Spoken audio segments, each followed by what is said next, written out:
Quelle est votre définition du chrétien spirituel? C'est quoi une personne spirituelle selon vous? Est-ce que c'est un chrétien constant, toujours heureux, même dans les difficultés? Une personne qui n'est jamais agacée, jamais énervée? Est-ce que c'est quelqu'un qui est là tous les dimanches, qu'il pleuve ou qu'il vente? Est-ce que c'est quelqu'un qui passe beaucoup de temps dans la prière, dans la louange? Quelqu'un qui se sent vraiment rempli du Saint-Esprit quand il ou elle loue? Ou bien, est-ce que le chrétien spirituel, c'est celui qui lit beaucoup sa Bible, celui qui la connaît très bien? Ou encore, est-ce que c'est celui qui obéit à toute la loi de Dieu sans jamais se planter? Ceux qui se plantent, ce sont les personnes pas spirituelles, mais la personne spirituelle, elle ne pêche pas, ou elle ne pêche que très rarement, disons. Donc, quelle image est-ce que vous avez, vous, de l'idéal de ce qu'est le chrétien très spirituel? Je ne sais pas, mais ce que je sais, c'est que vous voulez réussir votre vie chrétienne. On a tous envie d'être une personne vraiment spirituelle, et c'était aussi le cas pour les Galates. Et voilà pourquoi, à la fin de l'épître, l'apôtre Paul répond à cette question dans les premiers versets du chapitre 6. En fait, il répond à la question, ça ressemble à quoi une personne spirituelle? Et voici ce qu'il écrit.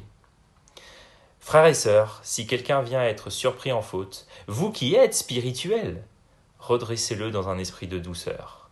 Veille sur toi-même de peur que toi aussi tu ne sois tenté, portez les fardeaux les uns des autres et accomplissez ainsi la loi de Christ. On pourrait résumer le texte ainsi, être spirituel, dit Paul, c'est porter. Les spirituels, ceux qui marchent par l'esprit, ceux qui développent le fruit de l'esprit que Paul a décrit juste avant en Galates 5, ce sont des porteurs. Ils portent les fardeaux les uns des autres. Ils aident à rétablir les autres avec un esprit de douceur. Paul, en fait, nous imagine dans une situation où nous avons un frère ou une sœur qui est surpris en train de faire une faute. Quelle réaction est-ce que nous devons alors avoir, nous qui pensons ou qui voulons être spirituels? Eh bien, Paul dit que nous devrions aider cette personne à être rétablie, à être restaurée et même porter son fardeau.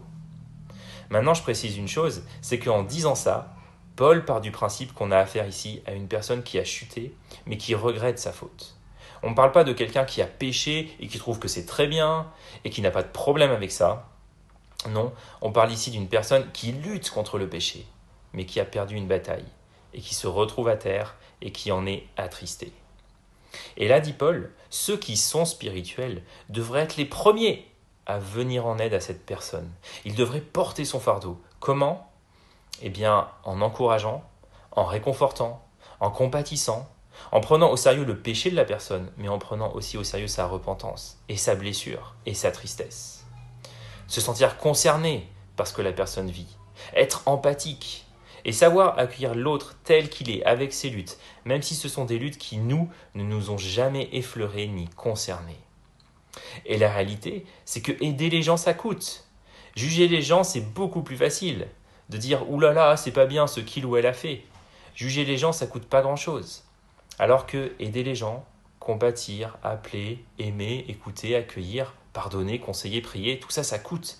C'est un sacrifice et c'est pour ça que Paul prend l'image de porter le fardeau. On prend quelque chose sur nos épaules et c'est lourd. Alors en conclusion, c'est quoi une personne spirituelle? Mais déjà, on découvre que c'est dans la communauté qu'on est spirituel. Pour Paul, on n'est pas spirituel seul dans sa chambre. Marcher par l'esprit, ça a des conséquences relationnelles. Et la marque de la marche par l'esprit, ce n'est pas d'abord une expérience mystique personnelle, mais c'est avant tout une relation aux autres, sacrificielle. Et être spirituel, finalement, ce n'est pas des émotions ou des pensées, ce sont des actes. On n'est jamais spirituel en théorie. On est spirituel en pratique, en faisant et en faisant le bien. Alors voulez-vous être spirituel, réussir votre vie chrétienne, être un bon chrétien?